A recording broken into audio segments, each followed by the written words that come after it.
स्कंद 10वा अध्याय 73वा.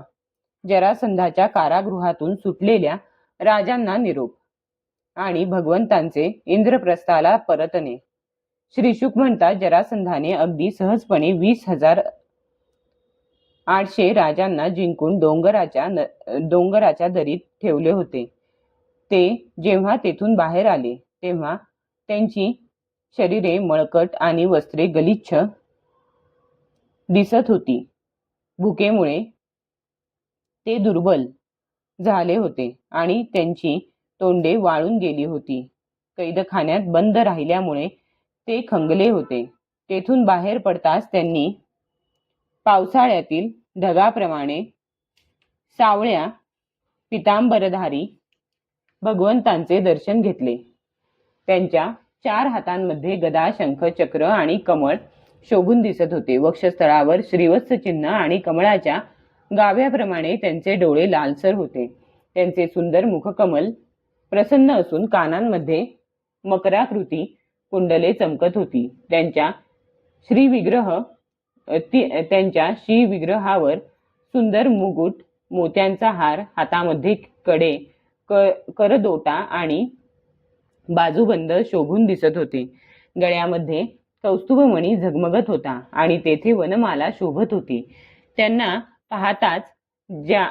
पाहताच त्या राजांची अशी स्थिती झाली की ते जणू डोळ्यांनी त्यांना पीत आहेत, जिभेने चाटीत आहेत, नाकाने हुंगत आहेत आणि बाहूंनी आलिंगन देत आहेत. त्यामुळे त्यांची सारी पापे धुतली गेली. त्यांनी त्यांच्या चरणांवर डोकी टेकवून त्यांना प्रणाम केला. श्रीकृष्णांच्या दर्शनाने त्या राजांना इतका आनंद झाला की कैदेत राहिल्याचे त्यांचे दुःख एकदम नाहीसे झाले. हात जोडून ते श्रीकृष्णांची स्तुती करू लागले. राजे म्हणाले, शरणागतांचे सगळे दुःख नाहीसे करणाऱ्या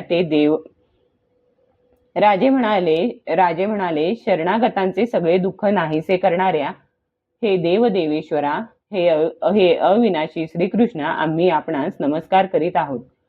या घोर संसाराला कंटाळून आपल्याला शरण आलेल्या आमचे रक्षण करा. हे मधुसूदना, हे आमचे स्वामी, या मगध राजाला आम्ही दोष देत नाही भगवन, कारण राज्यलक्ष्मीपासून राजांना दूर करणे ही आपली कृपाच होय. राजेश्वर्याच्या घमेंडीने उन्मत्त झालेल्या राजाला कल्याणाची प्राप्ती कधीही होऊ शकत नाही.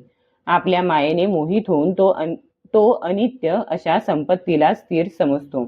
अज्ञानी लोक ज्याप्रमाणे मृगजळाच्या पाण्यालाच जलाशय समजतात, त्याचप्रमाणे इंद्रिय लोलूप अज्ञानी माणसे या बदलणाऱ्या मायेला सत्यवस्तू समजतात. भगवन, आम्ही अगोदर संपत्तीच्या नशेने आंधळे झालो होतो. या पृथ्वीला जिंकून घेण्यासाठी एकमेकांशी स्पर्धा करीत होतो आणि क्रूरपणे आपल्याच प्रजेला नष्ट करीत होतो. आम्ही इतके मस्तवाल झालो होतो की आपण मृत्यूरूपाने आमच्या समोर उभे आहात याचीही आम्हाला पर्वा नव्हती. हे श्रीकृष्णा, त्याच आम्हाला आज अतिशय वेगवान व असामान्य बलशाही अशा आपलेच स्वरूप असलेल्या काळाने राज्यापासून दूर केले. ज्यांच्या कृपेनेच आमचा गर्व नाहीसा झाला, अशा आपल्या चरणकमलांचे आम्ही स्मरण करीत आहोत. हे विभो, दिवसेंदिवस क्षीण होणाऱ्या व रोगांची जन्मभूमी असलेल्या या शरीराने मृगजळासारखे राज्य भोगण्याची आम्हाला अभिलाषा नाही. तसेच कानाला भुरळ पाडणाऱ्या मृत्यूनंतरच्या स्वर्गादी कर्मफलांची सुद्धा आम्हाला इच्छा नाही. आता आपण आम्हाला हा उपाय सांगा की जेणेकरून येथे संसारात राहूनही आपल्या चरणकमलांची सदैव आठवण राहील. नमस्कार करणाऱ्यांच्या दुःखाचा नाश करणाऱ्या हे श्रीकृष्णा वासुदेवा, हरे परमात्मन गोविंदा, आमचा आपल्याला वारंवार नमस्कार असो. श्रीशुक म्हणतात, परीक्षिता, कारागृहातून मुक्त झालेल्या राजांनी जेव्हा अशा प्रकारे भगवान श्रीकृष्णांची स्तुती केली तेव्हा शरणागत रक्षक दयाळू प्रभू मधुर वाणीने त्यांना म्हणाले. श्रीकृष्ण म्हणाले, हे राजांनो, तुम्ही सर्वांनी जी इच्छा प्रकट केली त्यानुसार आजपासून सर्वांचा आत्मा आणि सर्वांचा स्वामी अशा अशा माझ्या ठाई तुमची खात्रीने सुदृढ भक्ती राहील. हे राजांनो, तुम्ही जे मागितले तेच उत्तम आहे. तुम्ही केलेली स्तुती खरी आहे. कारण मी सुद्धा पाहतो की संपत्ती आणि ऐश्वर्याच्या घमेंडीने पुष्कळसे लोक उच्छृंखल होतात. हैहेय, नहुष, वेन, रावण, नरकासूर इत्यादी अनेक जण, तसेच देव, दैत्य आणि राजे ऐश्वर्याच्या गर्वामुळे पदभ्रष्ट झाले. तुम्ही हेही समजून घ्याल की शरीरादी उत्पन्न होणाऱ्या सर्व गोष्टी नाश पावतात. म्हणून मन आपल्या ताब्यात ठेवून यज्ञांनी माझे पूजन करा आणि धर्माप्रमाणे प्रजेचे रक्षण करा. तुम्ही आपल्या वंश परंपरेचे रक्षण करण्यासाठी संतान उत्पन्न करा आणि प्रारब्धानुसार जन्म, मृत्यू, सुख, दुःख इत्यादी जे काही प्राप्त होईल ते समभावाने स्वीकारून आपले चित्त माझ्या ठिकाणी लावून आपले जीवन चालवा. देहादिकांविषयी उदासीन राहा आणि कामस्वरूपात रममाण व्हा. त्याचप्रमाणे आपल्या आश्रमाला योग्य अशा व्रतांचे पालन करीत जा. आपले मन योग्य प्रकारे माझ्या ठिकाणी लावल्याने शेवटी तुम्ही ब्रह्मस्वरूप अशा मलाच प्राप्त व्हाल. श्री शुक म्हणतात, भुवनेश्वर भगवान श्रीकृष्णांनी राजांना हा आदेश देऊन त्यांना स्नान इत्यादी घालण्यासाठी अनेक स्त्री पुरुषांची नियुक्ती केली. परीक्षिता सहदेवाकडून त्यांना राजाला योग्य अशी वस्त्रे, आभूषणे, पुष्पमाला, चंदन इत्यादी देवून त्यांचा सन्मान करविला. जेव्हा ते राजे अभ्यंग स्नान करून वस्त्रे, आभूषणे परिधान करून तयार झाले तेव्हा भगवंतांनी त्यांना उत्तमोत्तम पदार्थांचे भोजन देवविले आणि तांबूल इत्यादी विविध प्रकारचे राजोचित भोग देवविले.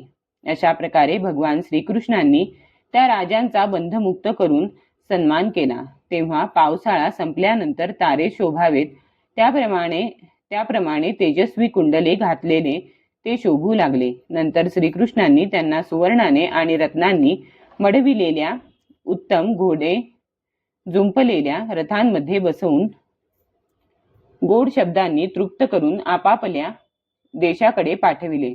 महात्म्या श्रीकृष्णांनी अशा प्रकारे त्या राजांना मोठ्या संकटातून मुक्त केले. आता ते श्रीकृष्णांचेच रूप, गुण आणि लीलांचे चिंतन करीत आपापल्या राजधानीकडे गेले. त्या राजांनी तेथे जाऊन आपापल्या प्रजाजनांना त्या परमपुरुषाची अद्भुत लीला ऐकविली. त्यानंतर अत्यंत काळजीपूर्वक भगवंतांच्या आज्ञेनुसार ते राज्य करू लागले. अशा प्रकारे श्रीकृष्णांनी भीमसेनाच्या हस्ते जरासंधाचा वध करून भीमसेन आणि अर्जुनासह जरासंधपुत्र सहदेवाकडून सन्मानित होऊन इंद्रप्रस्थाकडे प्रयाण केले. इंद्रप्रस्थाजवळ पोहोचल्यावर त्या विजयी वीरांनी आपापले शंख वाजविले. त्यामुळे त्यांच्या इष्टमित्रांना सुख आणि शत्रूंना अतिशय दुःख झाले. तो शंखध्वनी ऐकून इंद्रप्रस्थवासियांची मने आनंदित झाली. जरासंध मारला गेला हे त्यांना कळले. युधिष्ठिराचे संकल्पही पूर्ण झाले. भीमसेन, अर्जुन आणि श्रीकृष्णांनी राजाला वंदन केले. तसेच जरासंधाचा वध करण्यासाठी त्यांना जे जे करावे लागले ते सर्व त्यांनी सांगितले. श्रीकृष्णांची ही आपल्यावरील कृपा ऐकून युधिष्ठिर सद्गतीत झाला. त्याच्या नेत्रांतून आनंदाश्रू वाहू लागले. भगवंतांचे ते प्रेम पाहून त्याच्या तोंडून शब्द फुटेना. अध्याय 73 समाप्त.